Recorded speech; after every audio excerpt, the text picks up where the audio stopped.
नमस्कार दोस्तों, सारे एस्पिरेंट्स को मैं एक बात कहना चाहूँगा कि मैं जो आपको पढ़ा रहा हूँ ना, उसके अलावा आपको कुछ नहीं पढ़ना है। मैं बार बार समझा रहा हूँ। बहुत सारे बच्चे ने मेरे को मैसेज किया, सर इसके अलावा मैं और क्या पढ़ूँ, क्या देखूँ। तो मैं पहले ही बता दे रहा हूँ कि आपको कुछ नहीं पढ़ना है।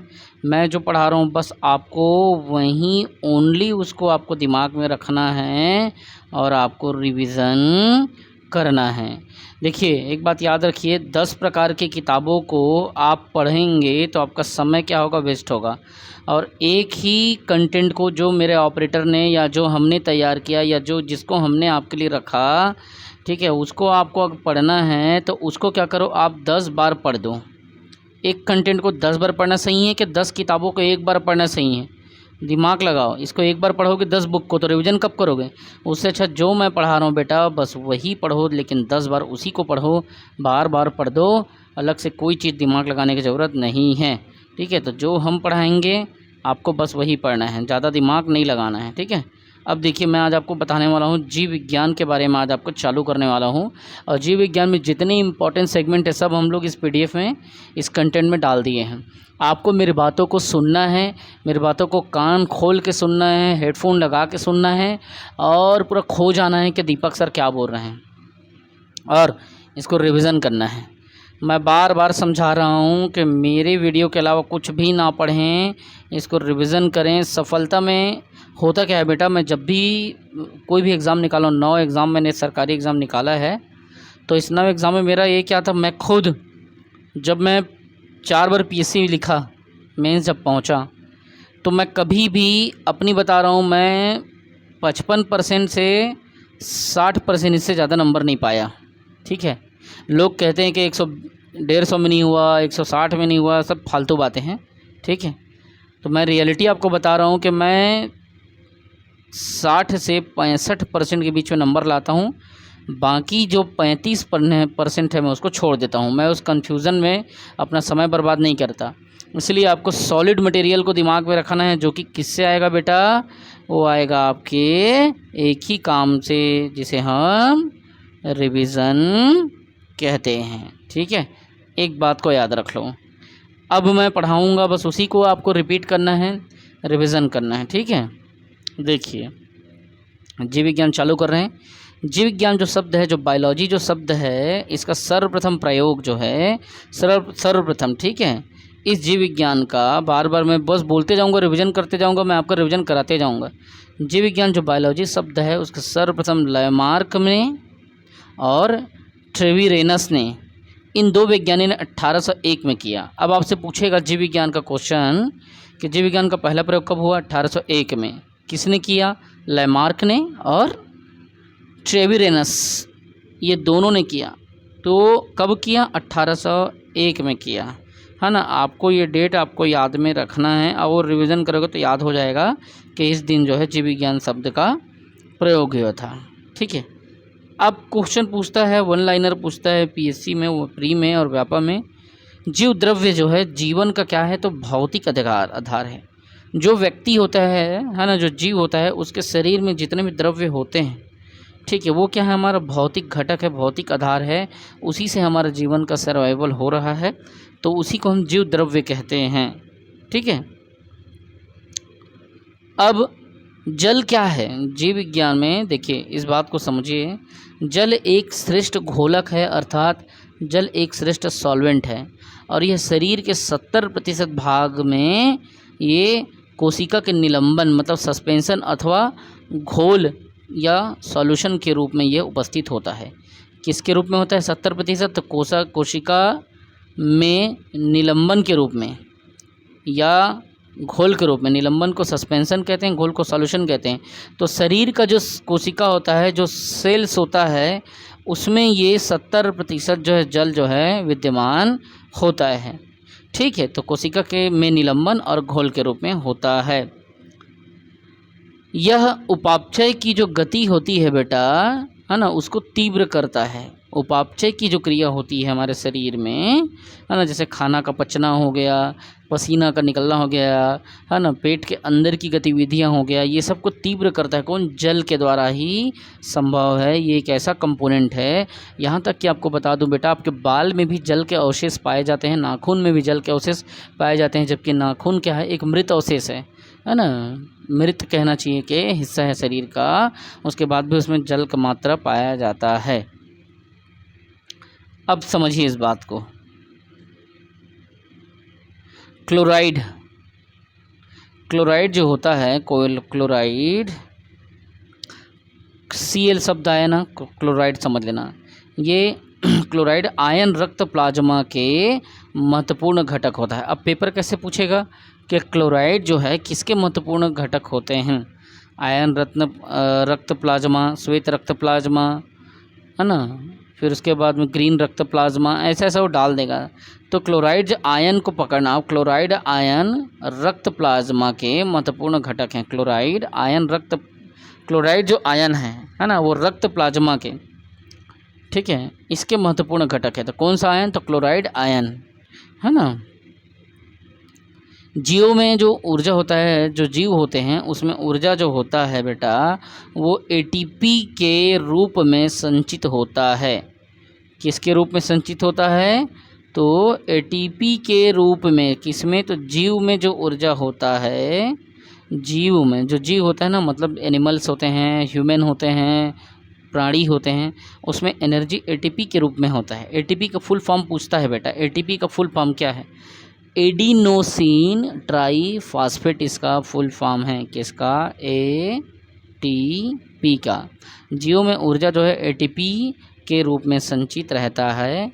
स्थानांतरण में कुछ ऊर्जा ऊष्मा के रूप में निष्कासित होती है। या समझो इसको, बात को, स्थानांतरण में कुछ जो ऊर्जा है वो ऊष्मा के रूप में क्या होती है? निष्कासित हो जाती है, हीट के रूप में निष्कासित हो जाती है। मान लीजिए आप बैठे हुए हैं, ठीक है, उदाहरण के लिए आपके शरीर का जो ऊर्जा है मान लो 10 एटीपी है। मैं एक उदाहरण बता रहा हूँ। आप बैठे हो लेकिन आपने दौड़ना चालू किया तो शरीर में क्या हुआ? चेंजेस चालू हो गया, स्थानांतरण हुआ एनर्जी का। तो शरीर जो है अब सामान्य अवस्था से गतिशील अवस्था में आ गया। उस समय क्या होगा? ऊर्जा का स्थानांतरण होगा। किसके रूप में निष्कासित होगा? तो ऊष्मा के रूप में। देखो, पसीना निकल जाएगा, शरीर गर्म हो जाएगा, सांस फूल जाएगा, भरने लगेगा, ये सारी चीज़ें होती है, शरीर में एक्टिविटी चालू हो जाती है। तो वही चीज़ बता रहा है, जीवों में ऊर्जा एटीपी के रूप में होती संचित रहती है और स्थानांतरण में कुछ ऊर्जा ऊष्मा जो है ऊष्मा के रूप में निष्कासित होती है। ठीक है, एक चीज़ और देखना, मनुष्य के शरीर में जबड़ा जो होता है सबसे मजबूत हड्डी होता है कि लगभग 279 किलोग्राम से अधिक बल को वो सहन कर सकता है। ये सब बायोलॉजी के कंपोनेंट है। ये सब वन लाइनर में पूछे जाते हैं व्यापम में। ठीक है, व्यापम में, टीचर भर्ती में, पीएससी में भी वन लाइनर में बायोलॉजी के क्वेश्चन को पूछते हैं। इसमें एकदम डीप नहीं घुसते, इसलिए बार बार समझा रहा हूँ, पढ़ो उतना जितना ज़रूरत है। आपको यहाँ पे पीएचडी नहीं करना है, आपको यहाँ पे क्या करना है? सिलेक्शन के लिए पढ़ना है रे भैया। ठीक है, तो मनुष्य के शरीर में जबड़ा जो है बहुत मजबूत हड्डी होता है। सबसे मजबूत हड्डी होता है जबड़ा, जो कि 279 किलोग्राम से अधिक बल को सहन करता है। ठीक, फिर कुछ ऐसे क्वेश्चन आते हैं कि एक वयस्क व्यक्ति की जीभ पर, एक जो एडल्ट व्यक्ति होता है, एक वयस्क व्यक्ति होता है, उसके जीभ में लगभग 300 स्वाद कलिकाएँ, टेस्ट बड्स, 300 स्वाद कलिकाएँ एक स्वस्थ जो व्यक्ति होता है, एक वयस्क व्यक्ति होता है जो कि स्वस्थ अवस्था में होता है, उसके जीभ पर, है ना, उसके टंग पर 300 स्वाद कलिकाएँ जो होती है, बड्स होती है, वो विद्यमान होती है। जीभ के आगे का भाग मीठे को, जो आगे वाला हिस्सा है जीभ का, मीठे स्वाद को, मीठे और नमकीन का अनुभव कराता है। जीभ का जो मध्य का भाग है, सेंटर का भाग, वो किसी भी प्रकार के स्वाद का अनुभव नहीं कराता, क्योंकि इस स्थान पर स्वाद कलिकाओं का अभाव रहता है। ठीक, एकदम क्लियर हो गया। एक वयस्क और स्वस्थ जो व्यक्ति होता है उसके जीभ पर लगभग 300 स्वाद कलिकाएँ होती है। जीभ के आगे का भाग मीठे और नमकीन का अनुभव कराता है। जीभ का जो मध्य का भाग है किसी भी प्रकार के स्वाद का अनुभव नहीं कराता, क्योंकि इस स्थान पर स्वाद कलिकाओं का अभाव होता है। ठीक है, समझ गए कितने प्रकार के स्वाद? तो 300 प्रकार का स्वाद पूछा था आरआई में, है ना। ये क्वेश्चन मेरे से गलत हो गया था क्योंकि मैं पढ़ के गया नहीं था बिना पढ़े चल दिया था, तो बिना पढ़े एग्ज़ाम नहीं निकलता, याद रखिए। पढ़ने के बाद ही एग्ज़ाम निकलता है, ये बात अब भूलिए मत। अब मैं आपको बताऊंगा ग्लूकोज के बारे में थोड़ा सा, है ना। ग्लूकोज का निर्माण जो है पौधे में होता है। किस में होता है? पौधे में होता है, जो स्टार्च के रूप में संग्रहित होता है। अब यहाँ पे ऐसा पूछेगा पीएससी कि जो ग्लूकोज है उसका निर्माण किस में होता है? पौधे में, लेकिन किस रूप में संचित होता है? स्टार्च के रूप में। याद रखिए किस रूप में? तो स्टार्च के रूप में संचित होता है या संग्रहित रहता है। रक्त में ग्लूकोज की मात्रा निश्चित है तथा अतिरिक्त ग्लूकोज जो है यकृत तथा मांसपेशियों में ग्लाइकोजन के रूप में एकत्रित रहता है। अभी क्या बोल रहे हैं, समझ रहे हो? इस बात को समझो। जो खून होता है, रक्त जो होता है, उसमें ग्लूकोज की मात्रा क्या है? निश्चित, एक फिक्स रहता है। लेकिन साथ में अतिरिक्त जो ग्लूकोज यकृत है, अतिरिक्त ग्लूकोज यकृत मतलब लीवर, अतिरिक्त जो ग्लूकोज है यकृत और मांसपेशियों में ग्लाइकोजन के रूप में संग्रहित हो जाता है। किस में? तो यकृत में हो जाता है, लीवर में, और मांसपेशियों में, शरीर का जो मांसपेशी होता है उसमें जो है ग्लाइकोजन के रूप में ये संग्रहित हो जाता है। और यही जो ग्लाइकोजन में जब वो संग्रहित होता है ना, तो इस शरीर में ऊर्जा भी देता है बेटा। तो यहाँ पे लिखा है ये शरीर में ऊर्जा का मुख्य स्रोत है। ये शरीर में ग्लूकोज जो है ऊर्जा का मुख्य स्रोत है। शरीर में ऊर्जा का मुख्य स्रोत कौन है? तो ग्लूकोज। ठीक है, आगे देखिए, कुछ ऐसे क्वेश्चन पूछते हैं। जीव वातावरण परिवर्तन के अनुरूप अपने आप को ढालते हैं, यह हेमोस्टेसिस कहलाता है। देख क्या बोल रहा है। मान लीजिए पहले जो वो थे डायनासोर, वो अपने आप को कोशिश करते गए ढालने की। जैसा पर्यावरण है, जैसा माहौल है, उसमें वो क्या रहने की कोशिश किए, लेकिन स्थिति ऐसे आए एक दिन के वो ढाल नहीं पाए और वो हमारे आसपास से विलुप्त हो गए, दिखते ही नहीं डायनासोर। तो वही जब वो कोई व्यक्ति किसी जगह पे अपने आप को ढाल के बैठा लेता है, स्थापित कर लेता है ना बेटा, तो इसी को क्या कहते हैं हम? जब अपने आप को ढालता है तो हम इसी को हेमोस्टेसिस कहते हैं। होमोस्टेसिस, इसी को हम होमोस्टेसिस कहते हैं कि वो उस स्थान पे अपने शरीर को क्या किया? ढाल लिया। ओरेरीन का जीव रसायन उद्भव सिद्धांत को सबसे ज़्यादा माना जाता है। अगर आपसे पूछा जाए कि जीव रसायन जो बायोकेमिकल ओरिजिन जो लाइफ है शरीर का, बायोकेमिकल ओरिजिन ऑफ लाइफ, इसमें किसके सिद्धांत को सर्वमान्य माना गया है? तो आप याद रखना, इसमें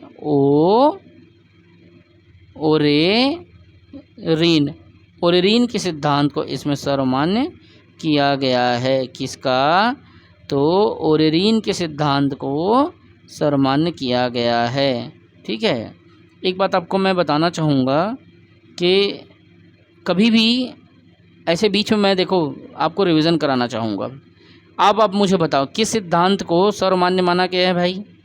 बताओ चलो, किस सिद्धांत को सर्वमान्य माना गया है? किस सिद्धांत को? जब बायोकेमिकल के बारे में अपन बात करें जब, तो किस सिद्धांत को माना गया है? ओरेरीन का जीव रसायन उद्भव जो है इसको सर्वमान्य माना गया है। मतलब और भी जो दूसरी मान्यताएं हैं उसको विभिन्न साइंटिस्ट लोगों का अप्रूवल नहीं हो पाया है, और ओरेरीन का जैव रसायन जो उद्भव है इसी को ही फाइनल माना जाता है। किसके मैटर में? तो बायोकेमिकल ओरिजिन ऑफ लाइफ के बारे में यह जो सिद्धांत है सर्वमान्य सिद्धांत है। ठीक है, पृथ्वी की आयु के बारे में अगर मैं आपको बताऊं तो पृथ्वी की आयु जो है 450 करोड़ वर्ष है। पेपर कैसे पूछेगा कि जब आप पृथ्वी में जैसे जी रहे हो तो आपको ये पता होना चाहिए कि पृथ्वी की आयु को कितना अनुमान लगाया गया है। पृथ्वी की आयु 450 करोड़ वर्ष है। पृथ्वी पर जीवन का उद्भव जल में 420 करोड़ वर्ष पहले हुआ है।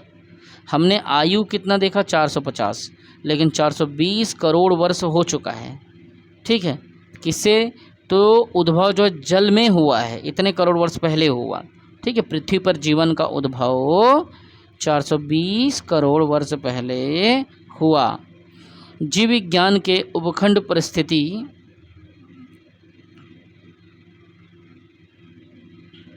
पदार्थों और शरीर पर इसके प्रभाव का अध्ययन हम करेंगे।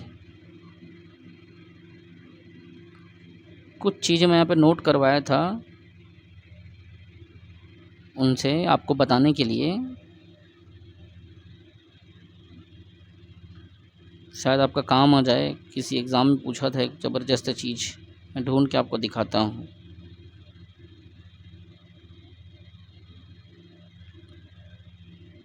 हाँ, ये कीट शास्त्र, कीट पतंगों का अध्ययन करके, हाँ नीचे डाल दिया है।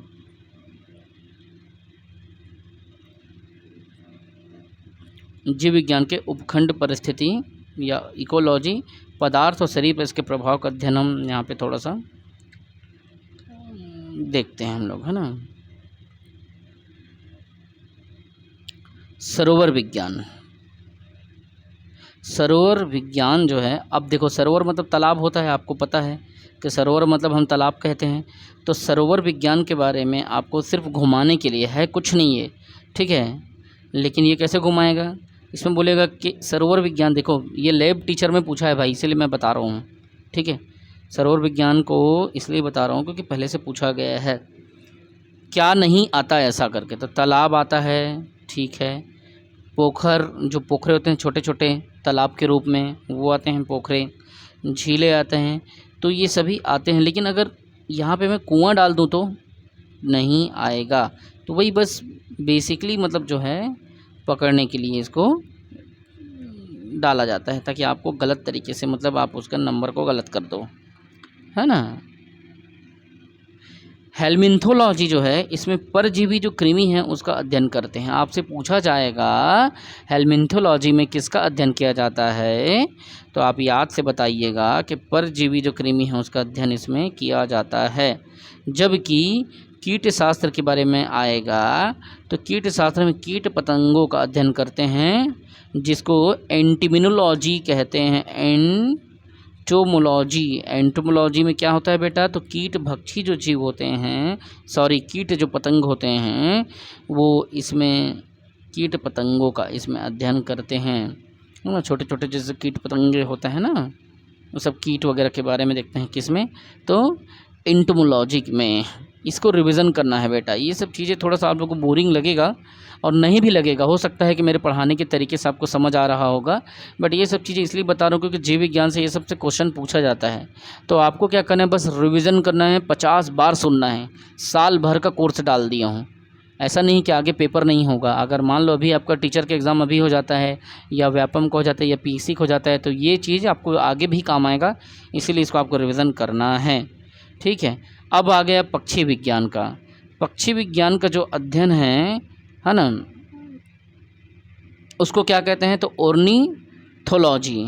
ऑर्निथोलॉजी को पक्षी विज्ञान का अध्ययन कहते हैं। जो पक्षी विज्ञान का अपन पक्षियों का अध्ययन करते हैं, उसको हिंदी में लिख देता है कई बार, ऑर्निथोलॉजी कहते हैं। ठीक है, अब हम पढ़ रहे हैं चिकित्सा शास्त्र के बारे में, मतलब फादर ऑफ मेडिसिन किसको कहते हैं। तो इस नाम को मत भूलना, आप इसको स्टार मार्क कर लो कि चिकित्सा शास्त्र का जनक किसे कहा जाता है, हिप्पोक्रेटस को कहा जाता है। और इंग्लिश में पूछेगा फादर ऑफ मेडिसिन किसे कहते हैं, आपको क्या लेना है, हिप्पोक्रेटस लेना है। तो हिप्पोक्रेटस को फादर ऑफ मेडिसिन कहा जाता है। अब मैं आऊँगा थोड़ा सा डार्विन के बारे में बताऊँगा, है ना।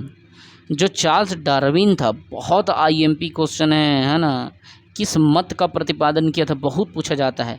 चार्ल्स डार्विन ने 1859 में क्या किया था, जैव विकास के सिद्धांत के मत का प्रतिपादन किया था कि जीव का विकास कैसे हुआ, कैसे उसका ग्रोथ हुआ, कैसे वो जन्म लिया। तो डार्विन ने क्या किया था, बताया था कि जीवन के विकास का उद्भव जो है इस तरीके से होता है। अब हम उसके डार्विन के सिद्धांत में एकदम नहीं घुसेंगे कि क्या मत दिया था, नहीं तो उसमें तो अलग से कहना चाहिए, बड़ा सा लेक्चर हो जाएगा।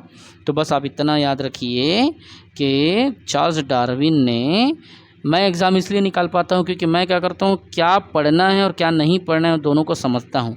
जिसको नहीं पढ़ना है उसमें मैं 10 किताबों के पीछे नहीं भागता, जिसको पढ़ना है उसको 10-10 बार मैं पूरा रिवीजन करते जाता हूँ, ऐसे पूरा रिवीजन करते जाता हूँ। और एक दिन आता हूँ कि मैं बहुत सारा कंटेंट रिवीजन कर चुका होता हूँ। इसको आप 10 ठोको आप रिवीजन नहीं कर पाओगे, लेकिन 1 ठोको आप अच्छे से कर सकते हो। तो जो बता रहा हूँ बस वही पढ़ो, सब छोड़ दो, उसके अलावा कुछ मत पढ़ो, ठीक है, और बार बार रिवीजन करो। तो जो डार्विन है बेटा, 1859 में इन्होंने क्या सिद्धांत दिया था, जैव विकास का मत दिया था कि है ना, जीव का विकास कैसे हुआ या प्राणी का विकास कैसे हुआ, इस पर अपना मत दिया था। उसके प्रतिपादक थे, मतलब इन्होंने ही 1859 में जैव विकास का सिद्धांत दिया था। अब दूसरा पूछा जाता है इसी के चरण में जेनेटिक्स के बारे में, है ना। ग्रेगर जॉन मेंडल को जेनेटिक्स के लिए पूछा जाना जाता है। कैसे, देखिए 1866 में बेटा प्रसिद्ध अनुवांशिकी जेनेटिक का नियम इन्होंने बनाया था, ठीक है। अतः मेंडल को, जॉन मेंडल को पूरा नाम क्या है, Gregor John Mendel, Gregor John Mendel पूरा नाम है। 1866 में इन्होंने क्या किया था, बताया था कि जेनेटिकली कैसे डेवलप होता है मानव का, और इन्हीं को ही आनुवंशिकी का जनक कहा जाता है। फादर ऑफ जेनेटिक्स किसको कहते हैं बेटा, ग्रेगर जॉन मेंडल को फादर ऑफ जेनेटिक्स कहा जाता है।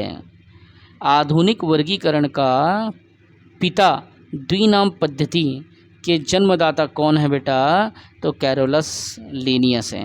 आधुनिक वर्गीकरण का पिता, जिसे द्विनाम पद्धति या बाइनोमिनल न्यूमेनक्लेचर, नोमेनक्लेचर होना चाहिए, लेकिन यहाँ पे नोमेनक्लेचर को नोमेनक्लेचर लिखा है, ठीक है। तो आधुनिक वर्गीकरण का, बस आप पिता हिंदी को देखिए, आधुनिक वर्गीकरण का पिता जो है द्विनाम पद्धति के जन्मदाता, इसको जाना जाता है द्विनाम पद्धति के जन्मदाता, जो कि आधुनिक वर्गीकरण का पिता है, कैरोलस लीनियस। कौन है बेटा, आधुनिक वर्गीकरण का पिता जिसे द्विनाम पद्धति के जन्मदाता कहा जाता है, तो कैरोलस लीनियस को द्विनाम पद्धति के जनक के रूप में कहा जाता है, जाना जाता है। जबकि ग्रेगर जॉन मेंडल को आनुवंशिकी का जनक कहा जाता है, ठीक है। जबकि चार्ल्स डार्विन को किसका जनक कहा जाता है, तो डार्विन साहब को जैव विकास के मत का प्रतिपादक कहा जाता है 1859, ठीक है। बन जाएगा, गलती नहीं करना, रिवीजन इतना बार कर दो कि बिल्कुल ना छूटे। जो सरीसृप वर्ग है, अब आप बोलोगे सर सरीसृप क्या होता है, सरीसृप वर्ग, सरीसृप वर्ग के जंतुओं के हृदय में 3 कोष्ठक होते हैं, 3 चैम्बर होते हैं उनके हार्ट में। सरीसृप वर्ग मतलब होता है आपका सांप वाँप का जो कैटेगरी होता है ना, सारे सांप वाँप का टाइप्स हो, ये सब इसमें आता है सरीसृप वर्ग में, सांप वाला। सरीसृप वर्ग के जंतुओं के हृदय में 3 कोष्ठक होता है, 3 चैम्बर इसमें होता है, ठीक है, सरीसृप वर्ग के में, जिसमें 2 अलिंद होते हैं, 2 सरीसृप वर्ग के में क्या होता है, 2 ठो अलिंद होते हैं जिसे यूरिकल कहते हैं, तथा आंशिक रूप से विभाजित एक निलय भी उसमें होता है, वेंट्रिकल। 2 आलिंद 1 निलय। लेकिन मगरमच्छ में, जबकि जो मगरमच्छ है उसमें 4 हृदय कोष्ठक होता है, 4 चैम्बर में इसका हृदय बटा होता है, किसका, मगरमच्छ का। जबकि सरीसृप वर्ग का 3। पक्षियों का शरीर जो है वायुवीय जीवन या एरियल मोड ऑफ लाइफ होता है, किसका, पक्षियों का। हमको पता है सभी को, उनका शरीर जो है वायुवीय जीवन से चलता है, उसी के हिसाब से अनुकूलित होता है। और इसके त्वचा पर परों का बाह्य कंकाल होता है, इनके त्वचा पर जो पर होता है उनका बाह्य कंकाल होता है। पर फोरलिम्ब का रूपांतरण होता है, बाह्य कंकाल होता है पर फोरलिम्ब का रूपांतरण होता है। बाह्य कंकाल तक आप याद रखो, यहाँ का एक्सप्लेनेशन सही से नहीं लिखा है और वो उतना इम्पोर्टेंट भी नहीं है, वहीं पर फोरलिम का रूपांतरण हो जाता है। बस आप ये देख लो, ये समतापी तथा गर्म रुधिर वाले, या कहना चाहिए कि इनका जो खून होता है वो गर्म होता है ना, वार्म ब्लडेड होते हैं, अर्थात उनके शरीर पर जो तापमान है, तापक्रम वातावरण के बदलने के साथ में बदलता नहीं बल्कि सदैव स्थिर रहता है। उनके शरीर का तापक्रम, मतलब बस इसमें कुछ इंपॉर्टेंट पॉइंट ये देख लो पक्षियों के बारे में, उनका शरीर जो है वायु में एडजस्ट कर लेता है, पहला चीज़। उनके त्वचा पर बाह्य कंकाल पाया जाता है, ठीक। ये समतापी या गर्म खून वाले होते हैं। कौन? तो पक्षी। समतापी मतलब ताप के समान अपने शरीर को एडजस्ट कर लेते हैं, और गर्म खूर को क्या बोलते हैं? वार्म ब्लडेड, ठीक है। और उनका जो शरीर है, तापक्रम जब बदलता है, वातावरण है ये, जो उनका शरीर है वातावरण के बदलने के साथ बदलता नहीं है बल्कि सदैव उनके शरीर जो है वातावरण के साथ साथ स्थिर रहता है, कांस्टेंट वैल्यू में रहता है, क्योंकि वो क्या है? गर्म खून के हैं, है ना। कौन सा पक्षी विलुप्त हो गया है करके अगर आपसे पूछा जाए तो आप कैसे करोगे? देखिए, आर्कियोप्टेरिस जो है एक पक्षी है जो कि अब क्या हो चुका है? विलुप्त हो चुका है। तो इसको पूछा था 2014 में, 2014 में नापतल विभाग का जब पेपर हुआ बेटा, तब इसको पूछा था कि किस पक्षी का जो शरीर है अब विलुप्त हो चुका है, तो वो है आर्कियोप्टेरिस। इसका शरीर अब नहीं देखने को मिलता, अब इसके प्रमाण देखने को नहीं मिलता है। कुछ हम जीव विज्ञान में कुछ कीट के बारे में थोड़ा देखते हैं, आवाज़ के बारे में। सबसे तेज़ आवाज़ करने वाला कीट, सबसे तेज़ आवाज़ करने वाला जो कीट है, इसमें जो है इस वर्ग के सभी जीवों में सबसे तेज़ आवाज़ सिकेडिडी कुल के जो मेल है ना, मेल मतलब नर, पुरुष वर्ग समझो, उस कीट की होती है। सिकेडिटी जो इनका कुल होता है ना, सिकेडिटी, उसका जो सबसे तेज़ आवाज़ करने वाला कीट होता है वो, है ना। इसके कंपन करने वाले अंगों से 7400 आवृत्ति प्रति मिनट की आवाज़ निकलती है। देखो कितना ज़्यादा है। इनका जो बॉडी है, सिकेडिटी वाला जो कीट है, उनके कंपन करने वाले अंगों से उससे 7400 आवृत्ति प्रति मिनट, कितना? तो 7400 फ्रीक्वेंसी देता है हर मिनट में, प्रति मिनट। कितना मिनट? तो प्रति मिनट में आवाज़ निकलता है, जो कि आधे किलोमीटर की दूरी से भी सुनी जा सकती है।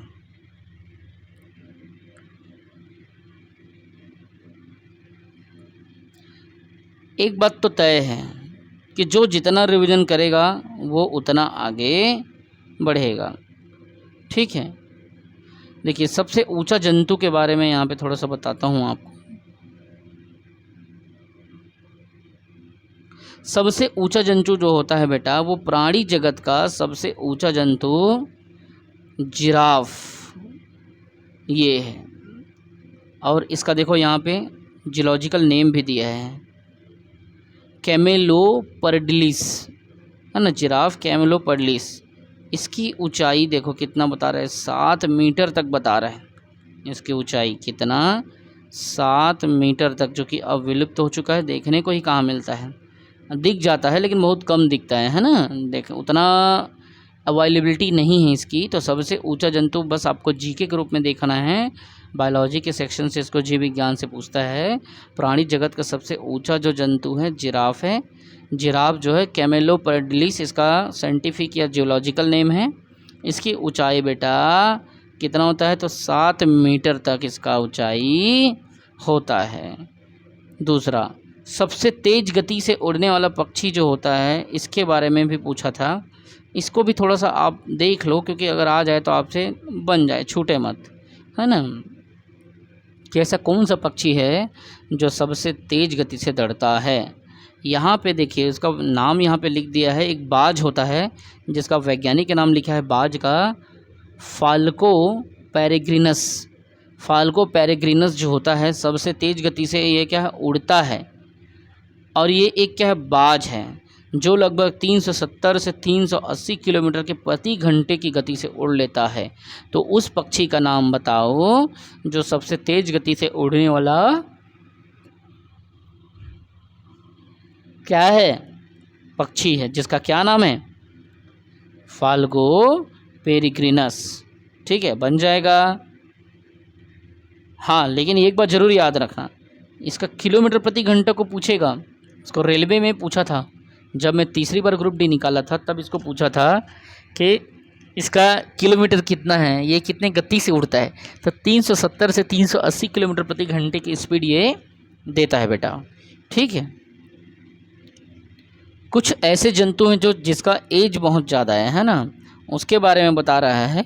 सबसे अधिक आयु वाले जंतु, संभवतः जो कछुआ है सबसे अधिक आयु वाले जंतु है ना। उसका रिकॉर्ड जो है मैरियोन के नर कछुआ टेस्टुडो सुमीरी का है, लेकिन वो साइंटिफिकली नाम को यहाँ पे नहीं पूछेगा है ना। मैरियोन के नर कछुआ, तो नर कछुआ को यहाँ पे टेस्टुडो सुमीरी नहीं पूछेगा, बस यही पूछ देगा कि सबसे अधिक आयु वाले जंतु का नाम बताइए। तो आपको क्या करना है, सबसे अधिक आयु वाले जंतु का नाम बताना है।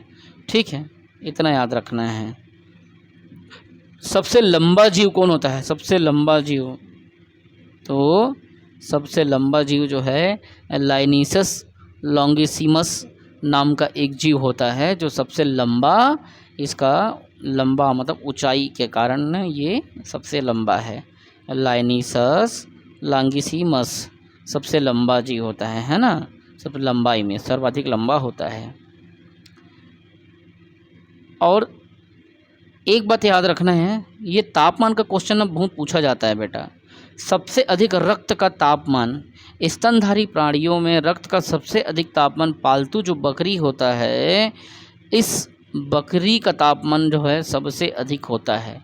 ये क्वेश्चन पूछा था आपके पुराना एक एग्ज़ाम हुआ था असिस्टेंट डायरेक्टर का, पीएससी का, उसमें पूछा था सबसे अधिक रक्त का तापमान किस में पूछा जाता है। तो विज्ञान के सेक्शन से इसी क्वेश्चन को उठाया था। स्तनधारी मतलब मैमल्स, जैसे मनुष्य क्या है, स्तनधारी की श्रेणी में आता है ना। अंडे से जिसका जन्म होता है ना वो अलग होता है, लेकिन जिसका कहना चाहिए माँ के गर्भ से हो रहा है, तो स्तनधारी प्राणियों में ये आता है ना। तो रक्त का सबसे अधिक तापमान होता है किसमें, बकरी का जो तापमान है सबसे अधिक होता है। तो आज के लिए इतना ही, बाकी कल अपन करेंगे। बार बार समझा रहा हूँ मैं जो पढ़ा रहा हूँ, मैं जो बता रहा हूँ, बहुत ही सोच समझ के बनाया गया डाटा है। इवन इस बुक को लिखने में और बनाने में बहुत सारा योगदान मेरा रहा है, बहुत सारा मेरा मतलब मेहनत रहा है। इसको मैं एक पब्लिशर को भी दिया हूँ। तो आपको क्या करना है, जो मैं बता रहा हूँ उसको आपको लिखना है, पढ़ना है, और आपको अपने दिमाग में ये डालना है कि आपको इसको सिस्टमेटिकली रिवीजन करना है। ठीक है, आपको क्या करना है, रिवीजन पे काम करना है। ये नहीं सोचना है कि आपका कितना नंबर माइनस में जाएगा, कितना नंबर प्लस में जाएगा, ये सब फालतू बातें नहीं सोचना है। आपको क्या सोचना है कि कैसे आप अपने टारगेट को अचीव कर रहे हैं, और वो किससे आएगा, केवल और केवल वो आपके रिवीजन से आएगा। मैं इसीलिए कह रहा हूँ डेली रिवीजन करो। मैं तो आपको मल्टीपल टाइम देखने के लिए मल्टीपल टाइम वॉच को मैं ओके किया हूँ। ये नहीं कि मैं चाहता तो सिंगल टाइम वॉच कर देता, एक बार देखो करके, लेकिन मैं मल्टीपल टाइम क्यों किया हूँ, क्योंकि मल्टीपल टाइम वॉच में आपका पढ़ाई में कोई बाधा नहीं आएगा, है ना। तो जो कंटेंट मैं पढ़ा रहा हूँ बेटा, आप उस कंटेंट को देखो, और उस कंटेंट को आप बार बार रिवाइज़ करो। नोट्स बनाना है तो बनाओ, नहीं बनाना है तो वीडियो को स्टोर करके रख लो, या स्टोर तो वीडियो वहाँ पर रहेगा ही, है ना। आप कभी भी जाके अपना वहाँ से पढ़ सकते हो। तो वहाँ की कल करेंगे। ठीक है, जय हिंद।